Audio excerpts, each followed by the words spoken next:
Welcome,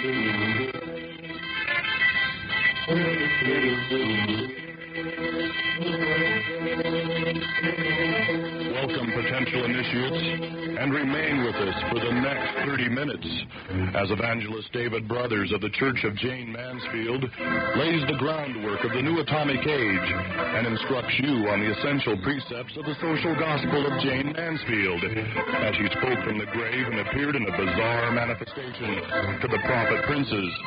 Let us go forth now to Brother Brothers and this week's inspirational message in the name of Her Holiness, Jayne Mansfield.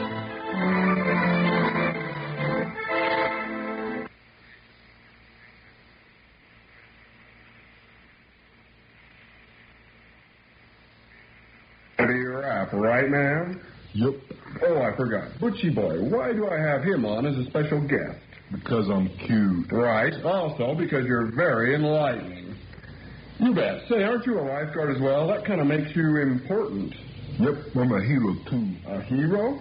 Yes, sir. I've saved lives from drowning little kids. Oh, yeah? How many? 6. Well, I guess that does make you a hero. Boy, folks, we've got an honest-to-goodness hero in the studio today. Now, that's sure something, isn't it? That's right. People like us to believe that modern man is at a fork in the road. One way takes us to the mountaintops, while the other leads us to a swamp. One way, everything will be A-OK. The other will give us disillusion and regret. I'm afraid it's just not that simple. I prefer to think the road is not having a fork in it at all, nor are we currently debating a serious problem in our mind as to what road we shall take. Listen, I think the road, as we call it, is a curvy, kind of cute, kind of horrible thing. We do have some control, but not enough to decide which way to go, let alone control our own destiny. But there are alternatives, the unenlightened audience cries. Sure, but they're imaginary. There is but one path to pursue, and anyone saying they can predict the outcome is simply silly. The path changes into little conveyor belts. No. Let's not get confused. Simply stated, we are on a path. And that's like shopping carts. Shut up, Butchie Boy. You shut up. Twerk. Double bro.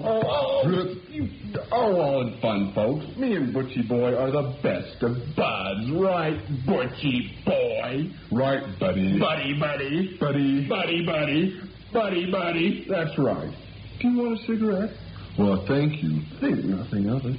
Oh, but I'm most humbly in your service. Oh, no. It's a pleasure to serve you, hero. A delicious cigarette. Aren't they? Yes, pray tell, what kind are they? Viceroy. Well, what an appropriate name. I thought so. You did? Yeah, want another? But I haven't finished this one yet. Well, so what, stupid? Have another. Stop it. In the new atomic age, the rocket will be everywhere. Some small enough to fit in your pockets. Butchie Boy, stop it. No. Oh, Butchie Boy. Butchie Boy. This afternoon, I'd like to help clarify a few of the problems that might have been raised during our premiere program. You know, I bet you're wondering who all those different people were we had on our last show. Well, this church, like all churches, has a long list of characters that's essential for the makeup of its theology. For instance, G. Bob. He's that kindly old fellow who talks one-on-one with the kids. Hey, G. Bob, how about coming out here for a few seconds and let the folks hear your voice? Well, sure. You know, it's the kids of today who'll be tomorrow's saps. And as the memory of Jayne recedes further and further into the past, it becomes harder and harder for the kids to learn about the divine Jayne from their parents. And, you know, that's where I come in. I want to help these youngsters by giving them some straight facts and a little guidance. That's a worthy sentiment, G. Bob. Well, I hope my little talks help the youngsters out there lead sappier lives in the eyes of Princess. Well, sure, those are inspirational words that we could all do well to heed by, particularly the kids. Hey, speaking of the kids, why don't we bring them out? Let's do. Hey, G. John, G. Dave, how about coming on out? Hi, brothers! Well, hello there, kids. Now, you boys are going to be on the show with G. Bob every week. Isn't that right? We sure are. Well, I bet you're sure excited. Yeah. Is G-Bob a good teacher? Yeah, he sure is. He's really king. Oh, I'm glad you feel that way. What do your schoolmates think about Jayne Mansfield? Well, we talk to them every day at recess, and they all think she's real cool. Great.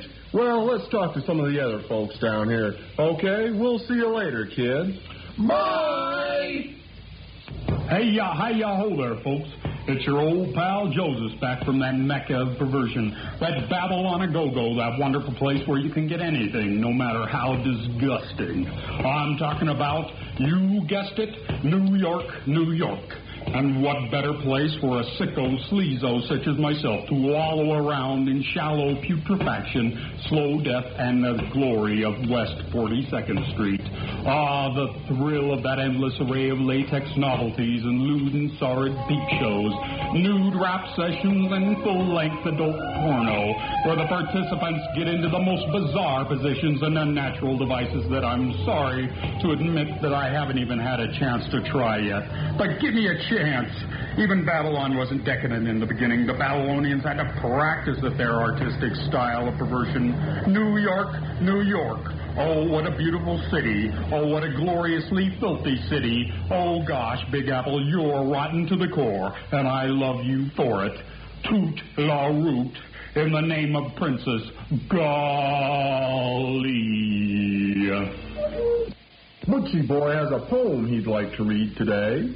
I sure do. Did you write it? Uh-huh. Well, let's hear it then. Okay, here goes. Jayne Mansfield by Butchie Boy. Once there was a movie star who she drove a pink car. She was very kind to animals, but everyone said that she was a scandal. I think she was beautiful and built tenderful, and that's why I hope she lives forever in the hearts and minds of children and poodles.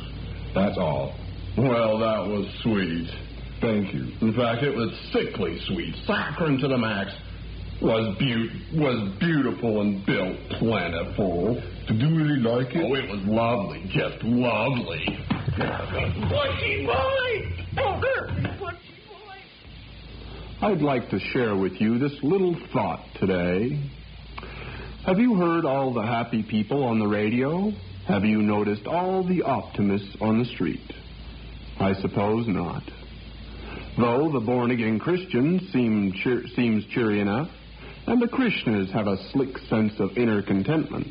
Also, the Scientologists, with their look of morbid self-righteousness. Don't you wish you were happy? Hee, hee, hee. You could lick your pizza paper after the dance. Boy, I wish I were that happy. Well, I guess we, the enlightened, could all just sit around in a line and laugh. Or we could sit around and pat ourselves on the back. Temporary good cheer would abound, singing a few fraternal pro-nuclear songs. What a merry crew. We'd all be for one and one for all. Peer group pride. Don't kid yourself, fella. We're each separate, all alone. Companionship is a myth. Your friends only want to look in your refrigerator. Withdraw, withdraw. You can but touch, but under no circumstances ever be positive. Personal, but distant. By virtue of difference, we are similar only by appearance. Yep. Well, listen up. It's Joseph once again speaking at you from the lavishly decked out, full-tilt swankiness of a place, the Kishy Day Glow Trading Post. And have I got a limited time, unbeatable deal for all. From now till next Saturday, the 8th of September, I'll be giving out free to all. That's right, you heard right. Free, free, free. No strings attached. Bona fide type gratis. Let it all hang out. Free super duper deal. I'm sure you're wondering right now what kind of stuff that cheezo, sleazo, Joseph guy could be passing out free. You're probably saying to yourself that whatever Joseph is giving away for nothing has got to be worthless. Well, in a sense, you'd be right in assuming such a thing. What Joseph is giving out is almost worthless, and that is why Joseph is just giving them away. But wait, Hold on there. You've decided you don't even want it before you even know what it is. Silly yous, foolish yous, shame on yous. I suppose it's time I lifted the veil, so to speak. Well, here goes nothing. Like I said, from now till Saturday, the 8th of September only, I'll send you free your very own personal Junior G-Man badge. And all you have to do is send me a SAZY, self-addressed stamped envelope, and I mean it better be self-stamped or I'll chuck it in the can. It's only fair, you know. I'm putting the bill for the badge, and they do cost something.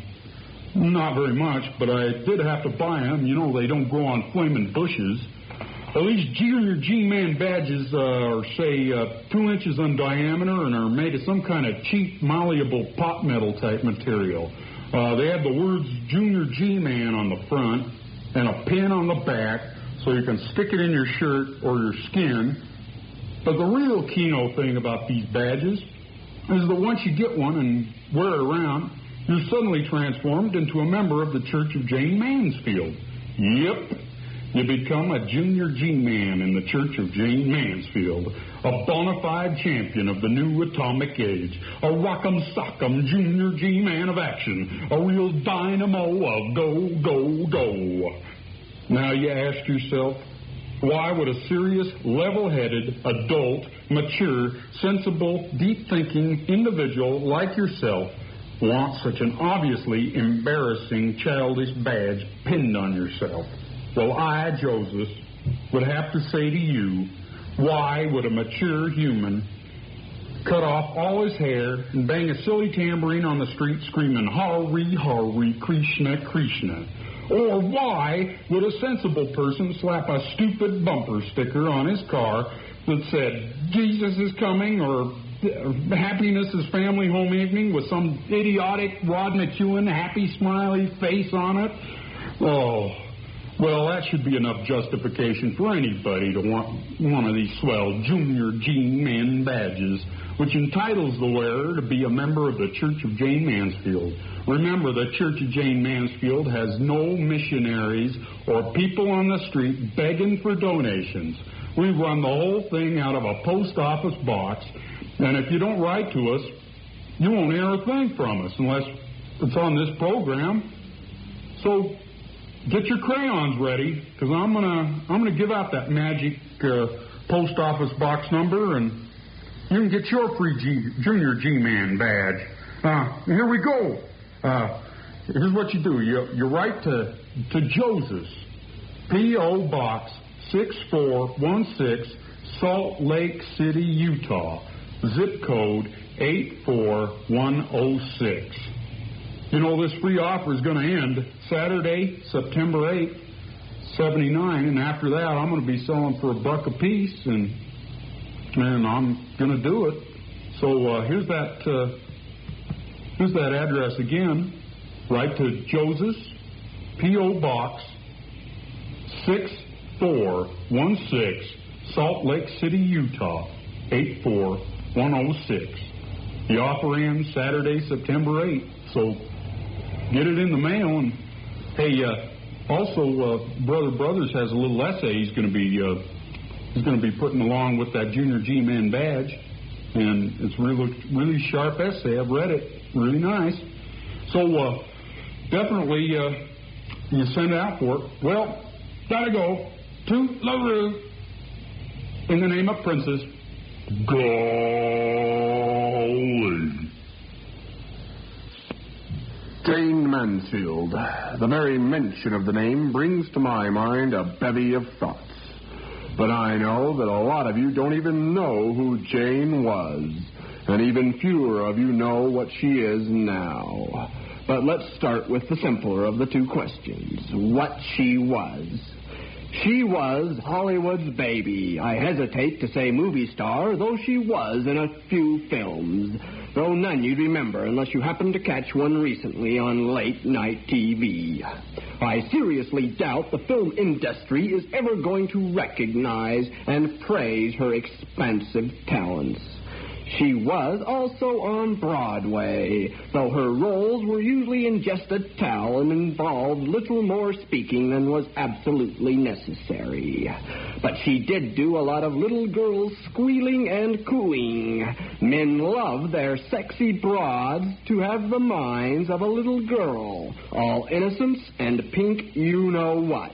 It's lollipops and baby talk all the way into the bedroom, which seems to me personally would incite a lot of child molesting. But anyway, let's go on. Someone told me recently that the worship of Jayne was the worship of Kish or bad taste. He continued to say that the church of Katharine Hepburn or Greta Garbo would be a much classier item. He's right. Truly we could idolize Ingrid Bergman, and instead of me talking about the new atomic age, we could have film discussion shows and say she was so sensitive. Well, that's fine, but Jayne is the one and the only one who appeared to Princess in the visions. Jayne is the one who now understands the double standards, which in my mind is much worthier a subject than silly old film reviews. It is Jayne who captured the spirit of an entire age and made us think goo-goo, da-da, great, listen up. But in my mind, she is divine. The fact is, and will always be, well, folks, I was going to try and be straight, but it's hard to talk real intellectual and rational about something as goofy as Jayne Mansfield. Let's face it, you think she's a dumb broad. I don't. Zippity-doo-pow-pow, my heart goes when I think of Jayne Mansfield, because I've read the words of Princess and I believe it, heart and soul. Let me talk to you about something, buddy. I tend to get excited. I need to calm down and tell you just what is what. Jayne is what? At least I think that's what I'm getting at. If I can remember here, Jayne is what? Oh, yeah, I'm going to try and tell you this. I'm going to try and give you a little history, a biography of sorts. Listen, you've got to send to Joseph for those photos of Jayne. She's so great to look at. Ooh, I tell you, I cringe at her very image. Love it so. She's so dreamy, dreamboat. Well, let me tell you at least a few things about her. Statistics. That's what we need, is some stats. Well, to start off with, how about her measurements? Probably, while she was alive, her most important stat, 40 inches. That's right, the big 40. And let me tell you, that's a big 40. And during one of her many pregnancies, 42. Can you believe it, guys? 42? Wow. She grew to 42 for biological reasons, which we won't go into. Something feminine, those womanly things, right? Anyway. Another statistic is the infamous IQ of 163. That's right. The girl with everything out front also is reputed to have had a lot in the loft. I've read differing accounts of how the proposed IQ of 163 is just another one of her publicity stunts. One that was made up during her period of, I want to be a serious actress bit. For some reason, I'd like to believe that the sacred 163 is true. But it does indicate some intelligence. There is some indication of intelligence that when she was young, she was quite bright. She was very good in foreign languages, as a matter of fact. Also, I'd like to believe it because it's a perfect example of the American male's desires and lust. Horny boys don't want a gal who can quote Shakespeare. I don't. It's very much akin to the girl letting the boy on a date beat her at bowling. The male is reputedly in much need of his masculine dominance. Doesn't the boy always take control and have command? Sure he does. The male is smarter, stronger, and less ridiculous, while the female is soft, frilly, and sexually impulsive, and also a good homemaker. Sure, that's the way it is. Jayne knew this. She looked at all times the soft, cuddly, pink, a real cutesy pie, and of course geared to ball like a nympho. She was a superb stereotype of the American male's wants in a woman. Yep, that's how she looked. Women liberators, the brawless broads, called her a sex object. Boy, they really didn't like her, or Marilyn, or any hot number for that matter. Well, it's time for the but. But the ideal woman was submissive. She catered to her man's every desire. She let herself be ruled and dominated. Jayne looked the part, but at home, off the set, away from the magazine, something was definitely different. Her first husband, Paul Mansfield, went to Hollywood with Jayne so she could try to be a star. After several months, he got tired of it all and said to Jayne, "Let's go. You're never going to make it. It's either me or your career." Jayne chose her career. Her second husband, Mickey Haggerty, the muscle man who threw Jayne over his head in their nightclub act, had no ambition. All he wanted was a quiet family home life. He enjoyed puttering around the house and building for her heart-shaped swimming pools.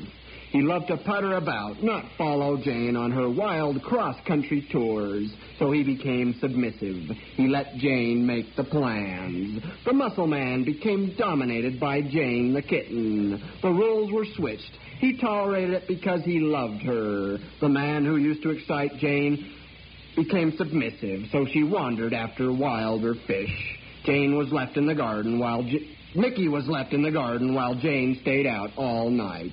Jayne's third husband was one of those wilder fish Jayne was chasing. She was tired of the slaves she had left at home. She noticed that the roles were reversed.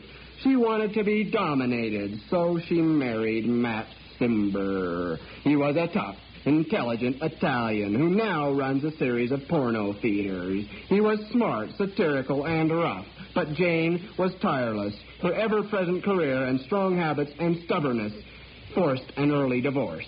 The last major man in Jayne's life was Sam Brody, and though they didn't marry, he was an important man in understanding Jayne's love affairs. Sam Brody was essential. Her relationship with him was unique in comparison to her previous husbands. Up to now, Jayne essentially got her own way, and when she tired of a man, she left him and promptly found another replacement. Jayne was essentially the domineering factor of the household. But with Sam Brody, a well-established lawyer, very intelligent, and married, became infatuated with Jayne, everything changed. In the beginning, he handled all her legal affairs and eventually had control of her financial ones as well. In the beginning, Jayne and Sam went through the typical brief period of lovey-dovey, but soon Jayne started showing up with her body bruised. Sam beat Jayne. That's right. Sam Brody beat our beloved Jayne Mansfield. Let me read to you a passage from a biography of Jayne's written by May Mann, who was reputedly Jayne's best friend. Jayne's maid is supposed to have told this story to May Mann. Sam had dragged Jayne bodily into the bathroom one night and in a fit of insane anger had stuck her head in the toilet. Hotel employees had broken down the door to rescue Jayne. Sam now had flashes of maniacal rebellion because Jayne would not deliver herself to him lock, stock, and barrel and promised to marry him. There were terrible fights. Jayne's maid, Linda, told me of one that had taken place 3 weeks earlier in the Pink Palace. The usual argument over other men and lost money had begun between the two of them. Sam had been furious. Jayne had called the police for the 6th time that year, only the night before, and had had Sam forcibly evicted from her house. The next day he returned. He made his way past Linda in the kitchen and ran up the stairs where Jayne was sleeping. Sam walked into her room and crossed to the bed. He pulled the sheets off her, fell on top of her, and grabbed her arms spread eagle. He kissed her fully on the mouth. She struggled, but he held her down with arms of steel. "Get out," she finally managed, trying to release herself. "I mean it. I swear it. I don't want you here anymore. I don't need you. I never want to see you again. I hate you." "You have no choice, baby," he said, running his hands over her smooth, warm flesh. "I'm yours for keeps. I'm for always. Remember, you'll never get rid of me like the rest of those sissies in your life. Never." This is my house. Get out, Jane screamed. With a sudden lunge, she turned and lurched, and Sam lost his grip, falling to the floor. Beside herself with rage, Jane grabbed a shoe and threw it at him. The shoe missed and crashed into the mirrored wall. The glass shattered, scattering pieces of glass onto the soft, thick, pink carpeting.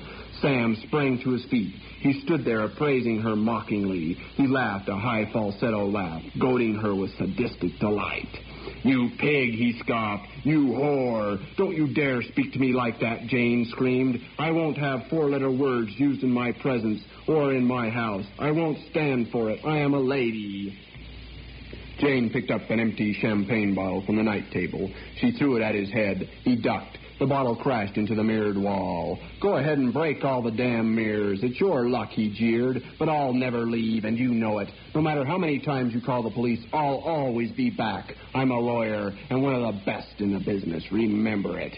Jane fell back on the bed, crying with indignation and frustration, and pulling the sheets back up over her beautifully curved body with its bulging breasts.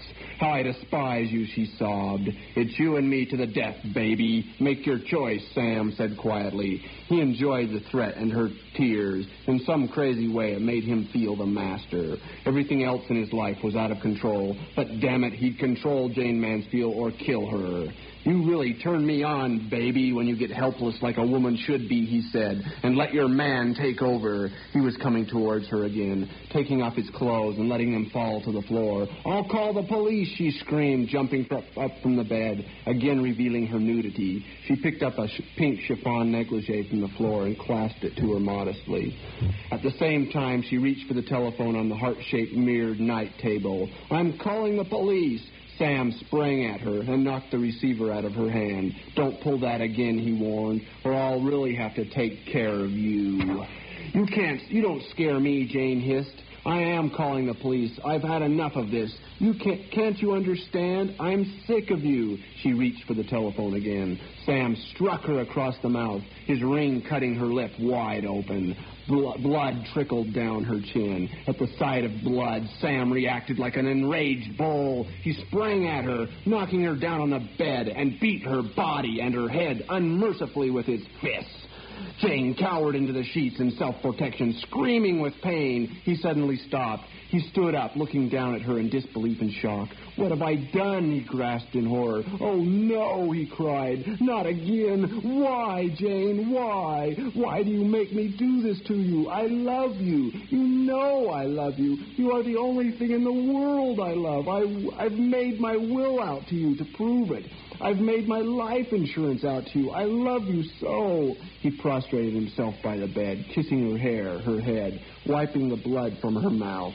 "You are my baby. You are my beautiful baby," he moaned. "Forgive me, Jane. Forgive me." For several minutes he cried like a child. "I don't know why I do it. You are driving me insane with your beauty, with my need." "I must be insane," he reasoned half to himself. "It's the thought of losing you that makes me so angry. You won't give in, that's it. You won't give in and say you're all mine, that you'll marry me. That's the trouble. That's why I do it. I love you so much, I'll kill you before I lose you. Why won't you sign those divorce papers from Simber? Damn you, sign them. I tell you." He was in a rage again. "Sign them and give me some peace so I can make plans for us." Jane was crying uncontrollably. "I am so tired of being beaten, of hurting, always hurting all over," she wept. "You just moved in and took over," she accused. "You had no right." "You always said you wanted a masterful man," he replied. He was contrite again. "I'm that man. Don't ever forget it, baby. No one ever loved you like I do."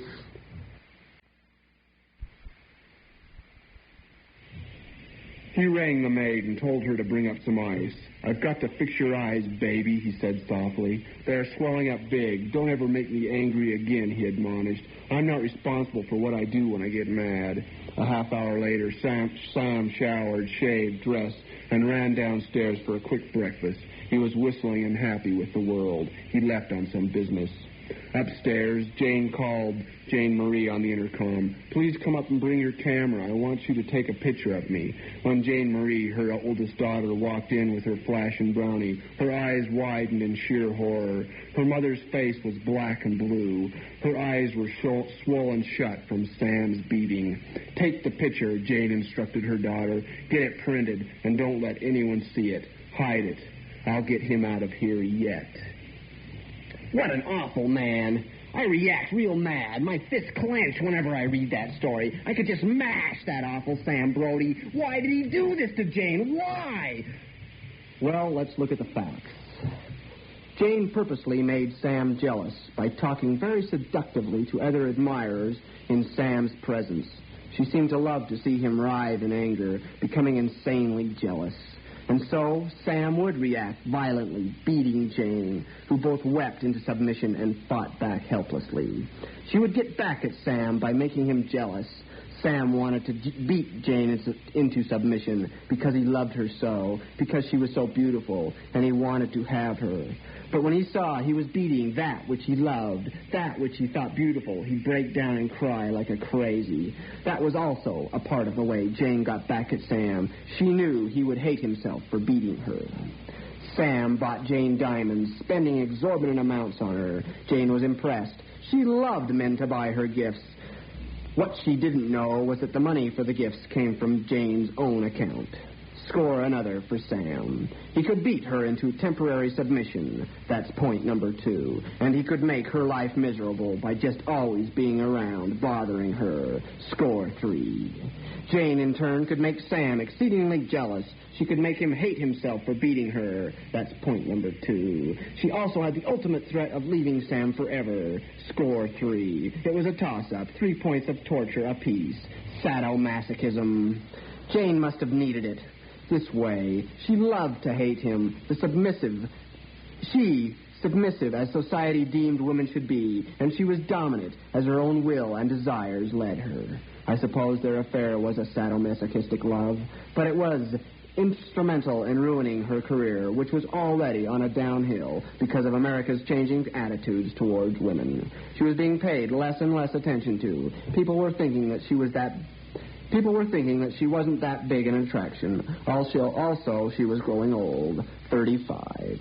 Her family was in a turmoil. They could not understand Jane's strange love affair with the cruel Sam. It was seemingly a never-ending cycle of Sam beating Jane, of Jane calling the police, who in turn kicked Sam out, but he came back. Then she'd purposely make Sam jealous, who in turn would become impassioned. She'd threaten to leave Sam for good, and he in turn would beat her into submission. It was a wild cycle of love and sadism.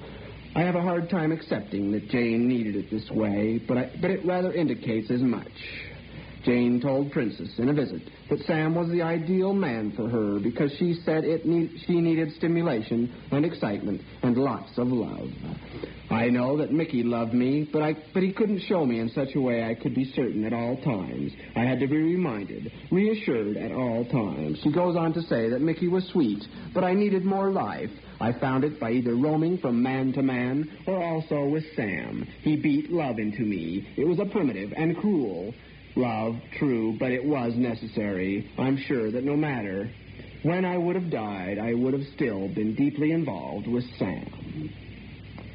Wow, that really takes my breath away to think that Jane needed this type of love, that she needed to be beaten by Sam Brody. Sam Brody died with Jane in the car accident. That type of man does not haunt the likes of us anymore. I suppose perversion comes in all forms and cycles, and we'd best accept it in Jane's case. You bet. In the name of Princess. Gee whiz.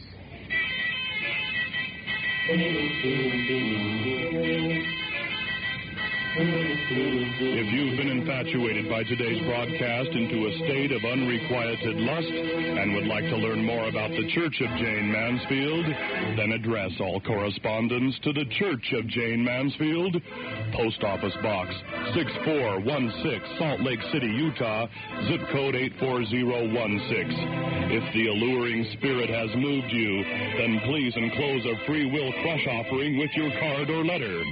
That address again is the Church of Jayne Mansfield, Post Office Box 6416, Salt Lake City, Utah, 84106.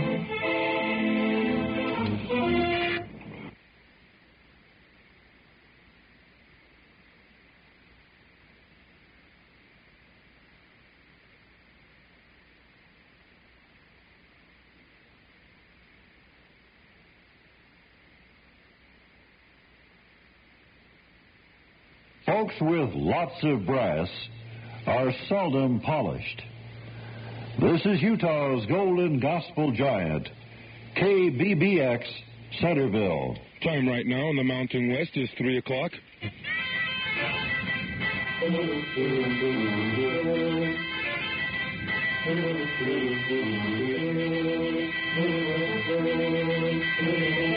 Welcome, potential initiates, and remain with us for the next 30 minutes as Evangelist David Brothers of the Church of Jayne Mansfield lays the groundwork of the new atomic age and instructs you on the essential precepts of the social gospel of Jayne Mansfield as she spoke from the grave and appeared in a bizarre manifestation to the prophet princes. Let us go forth now to Brother Brothers and this week's inspirational message in the name of Her Holiness, Jayne Mansfield.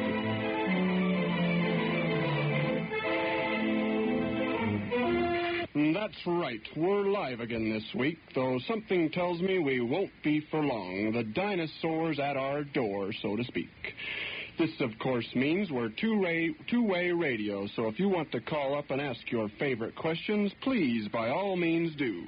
The numbers are, now get these numbers, 298-3235 or 298-3236. Those are the numbers to use when calling myself, Brother Brothers, here at the Church of Jayne Mansfield. Briefly, I'd like to once again explain the basic fundamentals and principal characters involved with the Church of Jayne Mansfield. First off, there's Jayne herself, our namesake. She hovers lovingly over all our divine functions like a pink heart. Isn't that swell? Actually, she's nowhere to be seen. Only Princess is in direct contact with Jayne. Princess. Just who is Princess? Well, I don't really even know who she is, but she's out there sure enough, and it is through her that we receive all this heavy spiritual stuff. That's great, isn't it? You bet.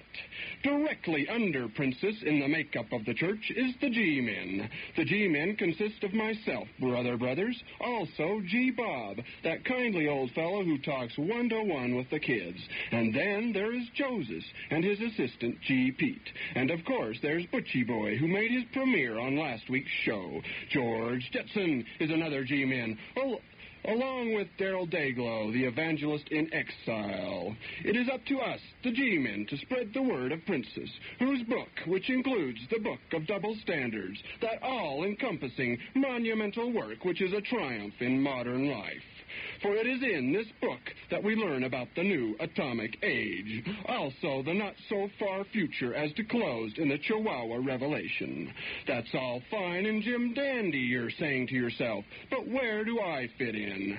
Well, you, the listening audience, may reside precisely under the G-Men by being a junior G-Man. That's right, a junior G-Man. All it takes to be one is this special little badge obtainable from Joseph at the Dayglow Trading Post.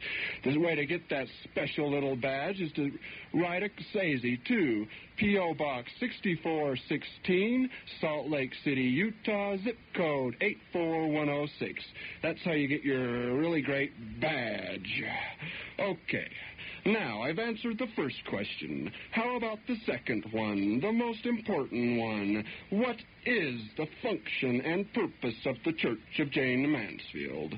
That's a good question, friend, and briefly I hope I can give you a glimpse of an answer to your inquiry. Our function, or purpose, if you will, is to spread the doctrine of Princess, which is the same as Jayne's now that she's gone. But understand me, buddy, I'm not going to hesitate to tell you what's been written by Princess in the books, but keep this in mind, that Princess is still alive, and quite young for that matter, so chances are she's going to change her mind. She's going to be giving us new info, which, if judging from past experiences, may, and in all probability will contradict what I am saying today. Holy heck, you're saying to yourself. It sounds like that Princess is a flake. Right, friend, Princess is quite the flake. But as she herself writes in the Book of Double Standards, religion should be a piece of cheap, sicky candy, just something to suck on. She continues to say, I can't fulfill strangers or even friends, but I won't deceive them because the illusion already exists. That's right, Princess. We, the G-men, will do well if we follow those words. Oh, boy, in the name of Princess, you bet. Well, it looks like I've got a call already. So let me give those numbers again. They are 298-3235 or 298-3236. And let's go to the caller as soon as I figure out how to make it work. Hello, you're on the air. Brother David, this is Junior G-Man Tim.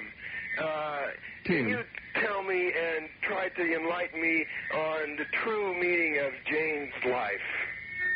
Okay, I'm going to put you on hold because we got feedback. Well, Brother Tim, I forgot the question. Hold it, Tim. I'm going to go back to you. Tim, you still there? I forgot the question. Right, brother. I wanted to know the true meaning of Jayne's life. Okay, that's simple enough. In a word, the true meaning of Jayne's life is, you're a sap. I'm a sap. We're all saps. In another word, the true meaning of Jayne's life is, it's impossible. Truth. What's this, truth?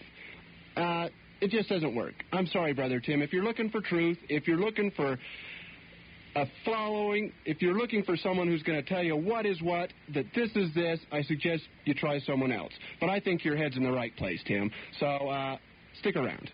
Okay, I've got another caller, and I'm going to go right to him real quicky-do here. 1Z button, 2Z button. Hello, you're on the air. Hello? Hello? Oh, go away. Okay, enough of these goofy guys. Let's go on to something really great. Let me remind you, how come that light's still? Let me remind you, we're live again this week, and I'd like to invite you, the listening audience, to call in and talk two-way with myself. Those phone numbers are 298-3235 or 298-3236. They go in sequence. So I'm going to try this button again to see if there's someone on. Hello, you're on. If you'd like to make a call. Oh, go away. You're no fun. I've had enough of you people. Okay. Call in, okay? That light keeps going. I even invite you old bats out there who still believe Christ is coming to phone in and snort about in the name of that fairy. That's right. I'm making a double dare. Come on, Christians, let's hear it. I guess I really do pick on those weak Christians a bit much, but they started it. Those old ladies were calling me up on week before last show like magic. It was Get the Sinner, and I was the brute himself. They came unglued, and rightly so. You know, the thing that really gets me, and this really bugs me, is that those old geese fail to realize is that while they're yelling into their phone at me, their grandsons and sons are out in their car. Do dirty things to them. Their own sons are at the disco, drinking, cheating, and buying drugs. These old ladies grandsons are looking for prostitutes. Their granddaughters are spending the weekend in condominiums, and they're not wearing any underclothing. It's beautiful, isn't it? It's great. I love it. The double standards come alive right here on my show. Jayne Mansfield told Princess about all the double standards, and lo and behold, they're right here, plain as Pam. In fact, Princess writes in the Book of Double Standards something very much akin to what I've just said. Princess writes of an old mother whom she'd met. The woman speaks, "My son is so lucky. I'm very proud of him. He's going to school and working full-time, too. I just wish he'd settle down, get married, and raise a family. But I guess he will in time. I'm still very proud of him." Princess agreed with the mother. But a few days later sent her some photographs of her son and Princess engaged in homosexual practices. Her son's lewd activities shocked Mom. The woman wrote Princess a nasty note condemning her, while her son shortly thereafter became engaged to a nice girl, approved of by Mom, as being a friend of the family for years. Princess picks up the story later on in the book, saying how the son developed an abnormal desire towards small boys and was sent to prison for seducing and beating young neighborhood boys, where he and his wife live 3 blocks from Mom. Well, Princess makes no moral case with this little story, but sums it up saying, if someone becomes something, in this case, a husband in suburbia with a job and a car, and everything looks like Happy Valley, and then this someone does something quite contrary, such as nasties with weenies, destroying the previous pleasant camp, Princess writes, these things happen. These things happen. Possibly, I say possibly, in those 3 little words, Princess has summed up the entirety of the Book of Double Standards. These things happen can possibly be the call words, the march song of the entire new atomic age. It is totally and practically possible that we may replace the old worn-out motto of the United States of America, in God we trust, replace them with the divine words of Princess, these things happen. Well, I've got some phone calls here, so let's go right on to them. Okay, you're on the air. Hi, brother. Hiya. Who's this? It's Jayne. Oh, boy. I'm not dead. I knew I'd get a crackpot. I knew it. Listen, How lady. dare you? Listen, lady. Exploit me like you have been. Lady, I know Jane's dead. You don't know fucking shit.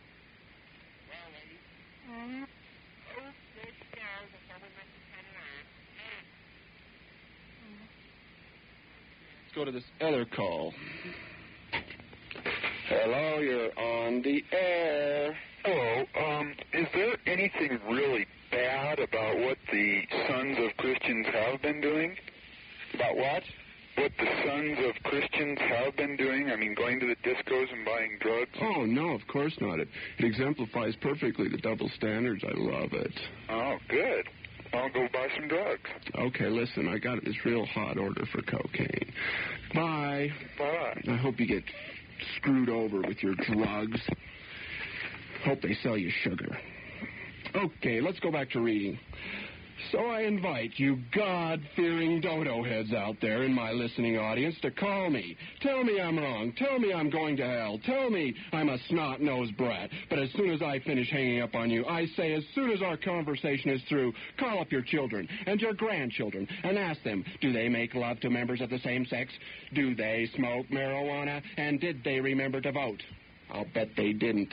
Ask them if they use flavored douches, edible underwear, or leather straps. And I bet your daughters are really boys, and your boys are really girls. Because the double standards abound, and there's nothing you can do to be rid of them. So accept them. They have existed for time immemorable. Together, they shall always be with us. They are all-encompassing. The double standards are a true we, whether you like it or not. Your sons and daughters shall be naughty, whether you like it or not. I don't care if you're the Pope or one of the 12 apostles. It is possible that one of your own kin is going to be a lewd pervert, because no single standard can control the entire planet. I say even that not one ideal can guide just one state or one family. The Church of Jayne Mansfield realizes this. The Church of Jayne Mansfield survives on moral conflict. For the words of princes to be validated, there must be opposition. The Church of Jayne Mansfield would die if all the creations believed and followed one way and thought. But fear not. The double standard shall not perish. For never yet has there been one ideal that all have lived up by. Not once in all the history of mankind has there been one God, one custom, one guiding moral characteristic, and there shall never be one, except the double standard, which is not one, but all, but none. It is all-encompassing, but exists not. For it to dominate would mean death. Death to itself and all the world's people. That is why it is impossible for the Church of Jayne Mansfield to be the one and only religion of the world. And I rest easily knowing that it shall not mean our demise. I mean, let's be practical. No other religion, be it Hinduism, Buddhism, Muslims, or Christians, has the following of all the world's people, nor shall they ever have it. So it is very improbable that I, a lone evangelist, with the writings of a historically impotent people, ever make a stand of prominence in the same standards as the established religions. You bet, in the name of Princess, golly. I know that was long and windy, but it had to come out. I mean, we can have our fun, but we also have to get some straight facts out to you people, because you're unwilling to listen to me on the streets. I come up to you and I say, Jayne Mansfield did this and they did that. And I've got some phone calls, and I'll demonstrate it right now. Let me remind you, the phone numbers are 298-3235, 298-3236. Okay, you're on the air. Hello, brothers. This is Daryl Dayglow in exile. Uh-oh, Daryl. Well, Daryl. I'm still in exile here in Parowan, and I'd like to express my satisfaction. This program is so instrumental. We've got to get the news through about the new atomic age. It's so essential they understand. That's the way I feel, Daryl. Well, I don't understand. Daryl, do I hear spies after you? Do I hear the rattle of machine guns? Are they after you again, Daryl? I've been driven from hither to thither, and I've been persecuted beyond belief. And I'm talking to you, I'm out of breath. I've been pursued from one phone booth to another, and I found a safe place. And I'm going to continue to make these calls periodically, but you know how they are, those little men in black. They've been following me. They know that Jayne Mansfield is dead, yet they keep trying to find where she was buried. You see, her body was moved mysteriously, Dave. No, it was. How do you know, Daryl? Praise the name of Jayne. Oh, you know, I got the spirit of Jayne Mansfield right now. I can feel it reverberating through my veins. You've got to let those people know how essential it is for them to realize and become in harmony and in tune with Jayne. You're not doing that on this program. What? I'm trying my best, Daryl. That's why I'm coming back from exile. Daryl, are you sure it's okay? Well, if I can elude my pursuers, it will be okay in the name of Jayne Mansfield, Toot LaRoot. All right, bye, Daryl. Okay, we'll be calling again from another phone booth, but I've got to shake off these attackers. They've surrounded me, they've hounded me, but I'm going to make it through, brothers. Okay, Daryl. Have faith. I will. Bye. In the name of Jayne Mansfield, Toot LaRoot. Oh, boy. That was Daryl Dayglow with an unprecedented phone call from South America, where the heads and neat guys are chasing him all over. They've got machine guns, they've got knives, but Daryl still lives. And hopefully one day Daryl will come back and join us on the two-way radio. Well, let's go to another phone call right now. Hello, you're not on the air. So, where are you? Hello, you're on the air. Hello, Brother David? Mm-hmm. Could you tell me about the significance of the invention of barbed wire? No, I couldn't. Okay, it's time for a commercial. Barbed wire. The Blue Mouse is a new sponsor of our show, and I'd like to do a little spot for them here.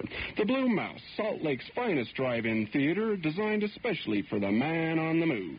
Guys and gals love to patronize the Blue Mouse on that special date, like after the prom, or just to get in the mood for heavy sexual squirming around. That's right, the Blue Mouse, a great drive-in theater.